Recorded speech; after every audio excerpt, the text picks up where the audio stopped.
En este segundo bloque de MB Noticias estamos recibiendo con muchísimo gusto a la Coordinadora Nacional de Cuidados Paliativos, Gabriela Piris, porque hace 2 años se había aprobado una ley y recientemente la Ley de Cuidados Paliativos recientemente se reglamentó. Gabriela, un gusto que estés con nosotros esta mañana. ¿Cómo estás? El gusto es mío, Pilar. Bueno, realmente fue muy bien recibido por todo lo que tiene que ver, por toda la gente que ha trabajado desde hace muchos años en cuidados paliativos, esta reglamentación. ¿Qué implica en los hechos, sobre todo para las personas usuarias, ¿no? del sistema, que muchas veces no llegaba los cuidados paliativos? Es así como tú decís. Esta reglamentación lo que hace es bajar a tierra la ley de cuidados paliativos, que como tú dijiste está desde el año 2023, desde agosto del 2023. Y entonces, sobre todo lo que pusimos fueron las obligaciones de los prestadores y de los profesionales y además una serie de definiciones que nos parecían muy importantes, como qué es cuidados paliativos, sedación, agonía y equipo y otras definiciones más. No entramos a los derechos de los pacientes porque hay una ley específica que es muy buena y que tiene todos los derechos que tienen los pacientes, o sea, a la atención de calidad, a la información, a toda una cantidad de cosas. Entonces nos centramos más en las obligaciones de los prestadores y los profesionales. Por ejemplo, todos los prestadores tienen que tener un equipo de cuidados paliativos de adultos y de niños. Hoy en día los cuidados paliativos de niños están muy poco desarrollados en Uruguay. Hay 8 o 9 departamentos que no tienen todavía y en eso estamos tratando de mejorar. Por ejemplo, habla de la composición del equipo, cosa de tenerlo bien claro, que tiene que haber médicos, enfermeros, psicólogos, trabajadores sociales y administrativos. Sin eso es imposible funcionar. Habla de una respuesta rápida y oportuna de 48 horas una vez que se recibe la solicitud. El prestador tiene que tener contacto con el paciente, aunque sea telefónico, por ejemplo, como hacemos en el Maciel, tipo un triage, donde uno más o menos pueda ver si es una urgencia, si no, si tenemos que ir ese mismo día o si podemos ir dentro de 5 días. Pero ya está establecido el contacto. Habla de todas las cosas que se deben proporcionar, habla de la información que se le debe dar al paciente, de la segunda opinión, de cumplir protocolos en la sedación, en la agonía, en el deseo de adelantar la muerte. O sea, lo que hacemos es enmarcar para que los equipos sepan bien dónde trabajar y los prestadores también, lo que son los cuidados paliativos. Claro. Yo te quería preguntar, ¿qué pasa? Después vamos a hablar de eso, de la cuestión de sedación, que ahí parece que hay confusiones con lo que se aprobó recientemente por la ley de eutanasia. Pero, ¿qué pasa en el interior del país, en departamentos que sobre todo están al norte del Río Negro, que me imagino que capaz que no tienen el personal capacitado para llevar adelante esta tarea? ¿Y cuáles son los controles que desde el Ministerio van a hacer para que, bueno, qué tiempo tienen, qué plazos, para que efectivamente se cumplan estas instancias? Al norte del Río Negro hay equipos muy buenos de cuidados paliativos. A nivel privado te diré que prácticamente todos tienen, todos tienen. A nivel público hay varios departamentos que estamos ahí como tecleando. Y bueno, estamos trabajando específicamente con algunos de estos departamentos, o con varios a la vez más bien, para armar estos equipos. La propuesta que nosotros hacemos del Ministerio de Salud Pública es que hay que cubrir todo el territorio. O sea, no alcanza con cubrir la capital, sino que hay que cubrir todo el territorio, como por ejemplo lo cubre San José, que tú conoces bien, sí, claro, el equipo. Que trabajan muy bien, voy a decirlo. Que trabajan muy bien. Y que tú sos de San José, vamos a decirlo, porque, claro, no para que todo el mundo sepa por qué estamos hablando de esto. Entonces la idea es que haya un equipo centralizado, en general va a estar en el hospital, y que se trabaje en conjunto con la red de atención primaria, formando a los profesionales. O sea, lo más importante acá es que mientras no se puedan armar estos equipos, que los prestadores tienen 2 años, y pusimos 2 años porque es lo que más o menos lleva a la formación profesional, trabajemos con el personal que hay, pero capacitándolo. Y de esta forma vamos a cubrir ese agujero que hoy tenemos. Claro, o sea que el principal agujero lo tienen los públicos. Sí, sí.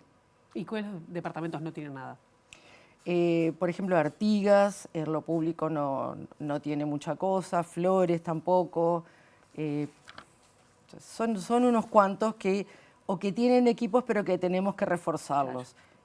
Ahora en estos días vamos a sacar un informe completo que va a estar en la página y después se los pasamos para que ustedes lo valoren, si les parece. Perfecto. Recién tocaste un tema que dijiste, hablaste de sedación y de bueno, no sé, la voluntad de Deseo de adelantar la muerte. Deseo de adelantar la muerte.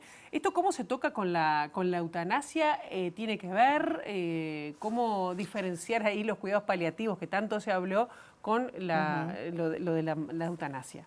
¿Qué diferencia? Ahí está. El deseo de adelantar la muerte es lo que un paciente expresa cuando le dice al médico o al equipo: no puedo seguir viviendo así, no quiero seguir viviendo así. Y entonces ahí hay varios caminos, pero el camino que tenemos que tomar los profesionales es preguntar a qué se refiere con así. No puedo seguir viviendo así. ¿A qué se refiere? ¿A que tiene dolor? ¿A que está con síntomas que no controlamos? ¿A que tiene un sufrimiento existencial que no tolera estar en esa situación? ¿A que está deprimido? ¿A que tiene un problema familiar y económico y es una carga? ¿O se siente una carga más bien? ¿A qué se refiere? Entonces, que esto lo hacemos en cuidados paliativos. Cada vez que un paciente nos dice: no quiero seguir viviendo así, que ocurre en general al principio que tomamos contacto con este paciente. Entonces lo que nosotros hacemos es ver, ¿tiene problemas físicos? Que son los más fáciles de resolver en general. Los vamos resolviendo. ¿Tiene problemas psicológicos? ¿Está deprimido? ¿Está angustiado? ¿Está ansioso?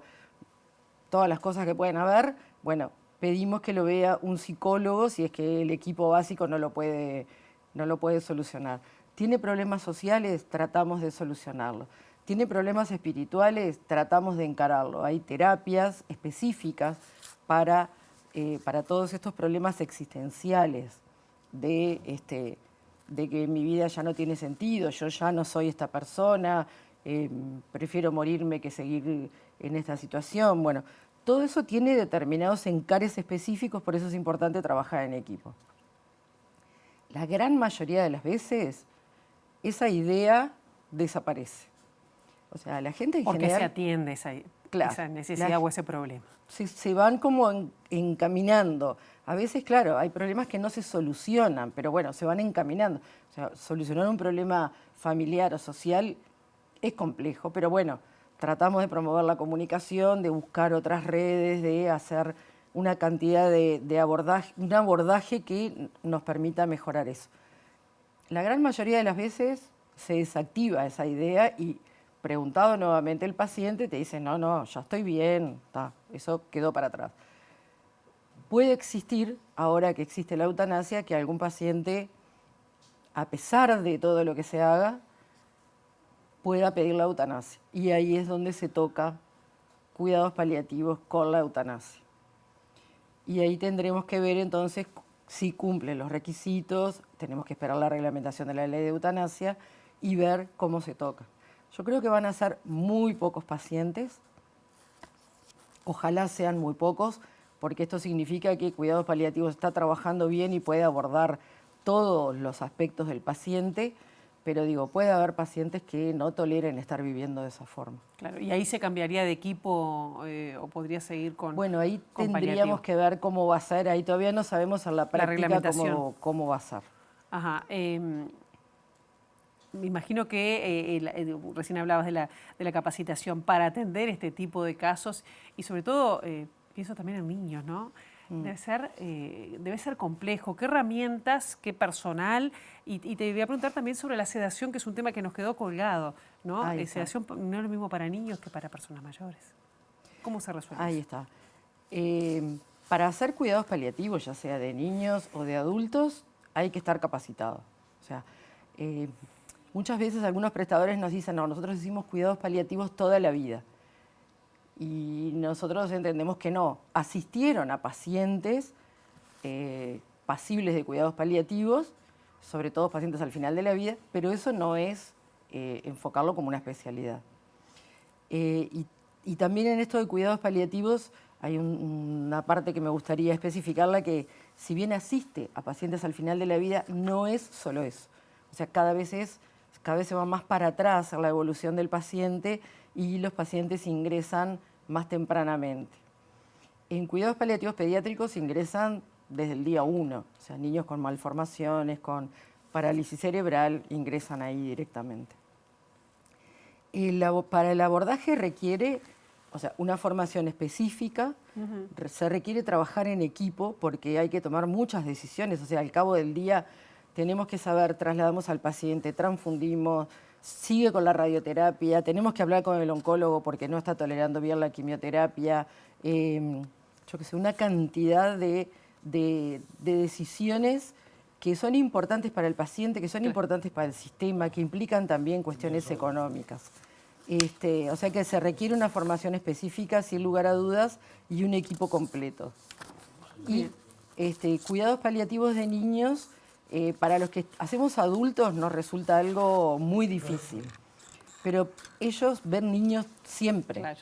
Para ellos ver adultos también es complejo. Claro. O sea, son profesionales que tienen mucha experiencia en todo esto. Ya tenemos que ir cerrando, pero me queda lo de la parte de la sedación, ¿no? Que a veces se confunde si es que te doy una sedación para adelantar la muerte, bien cortito que tenemos que Sí, cerrar. la sedación es una herramienta que tenemos los médicos para cuando hay una situación que se llama refractaria. Por ejemplo, un paciente que tiene una enfermedad respiratoria y metástasis pulmonares que prácticamente no tiene parénquima pulmonar, comienza con falta de aire, sabemos que no hay forma que esa falta de aire mejore porque el pulmón ya no está funcionando bien y hablamos con el paciente de esta posibilidad, porque va a llegar un momento en que nada de lo que le vamos a hacer va a responder al tratamiento. Entonces, llegado ese momento en el que el paciente prácticamente se está ahogando y no tenemos una posibilidad, se practica la sedación con la anuencia del paciente, obviamente, que en general lo charlamos mucho antes. Que no es eutanasia. Que no es eutanasia, que se seda con midazolam, que es esta droga que nos dan para hacer las fibrogastroscopías y eso que en estos pacientes deprime la conciencia. Ese es el objetivo, deprimir la conciencia para evitar el sufrimiento, pero no se produce una muerte instantánea, ni mucho menos.